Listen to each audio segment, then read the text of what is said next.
નમસ્કાર મિત્રો સ્વાગત છે તમારું અમારી યુટ્યુબ ચેનલમાં। આપની સાથે હું છું પિનલગીરી ગોસ્વામી। આજની વિડીયોમાં વાત થશે આજે તારીખ 17 જુલાઈથી લઈને 20 જુલાઈ સુધી ગુજરાતમાં કેવું રહેશે હવામાન।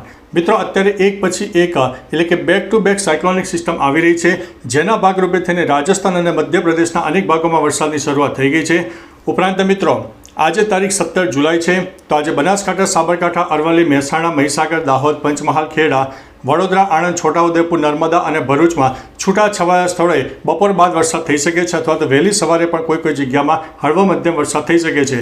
સુરત, તાપી, ડાંગ, નવસારી અને વલસાડના પણ કોઈ વિસ્તારમાં વાદળછાયું વાતાવરણ અને છૂટોછવાયો વરસાદ થઈ શકે છે।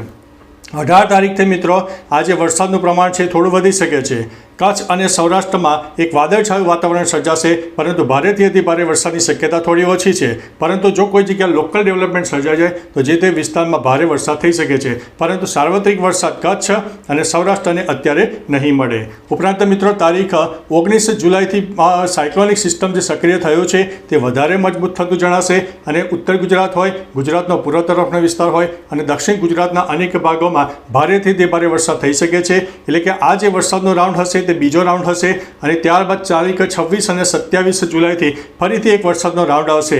કે ત્રીજા વરસાદના રાઉન્ડમાં પણ આપણને જોરદાર વરસાદ મળવાનો છે।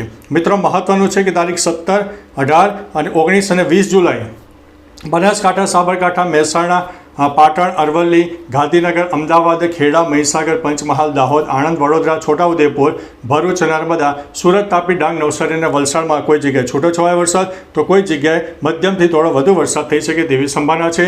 સૌરાષ્ટ્ર અને કચ્છમાં એક વાદળછાયું વાતાવરણ જોવા મળશે, પરંતુ 19 અને 20 તારીખની આસપાસ કચ્છના ઉત્તરી પટ્ટો, જેમાં ખાવડા સહિત અનેક વિસ્તારો આવે છે, તેમાં પણ અનેક જગ્યાએ વરસાદ સારો એવો થાય, કોઈ જગ્યાએ ભારે વરસાદ થાય, જેમાં 1 ઇંચથી લઈને 4 ઇંચ કરતાં પણ વધારે વરસાદ થઈ શકે છે। બાકી મિત્રો તમારા વિસ્તારમાં વાતાવરણ કેવું છે તમામ પ્રકારની માહિતી આપતા રહેજો। બાકી અત્યારે અરબી સમુદ્ર અને બંગાળની ખાડીના ભેજવાળા પવનો મળી રહ્યા છે। લો ક્લાઉડ ફોર્મેશન સર્જાવાનું મધ્ય ભારત તરફ થઈ ગયું છે શરૂ, જેના ભાગરૂપે થઈને ગુજરાતમાં પણ આવનારા દિવસોમાં હજુ પણ વરસાદ વધી શકે છે। તો ચાલો મિત્રો ફરીથી વરસાદની નવી આગાહી લઈને મળતા રહીશું, ત્યાં સુધી અમને રજા આપશો। નમસ્તે।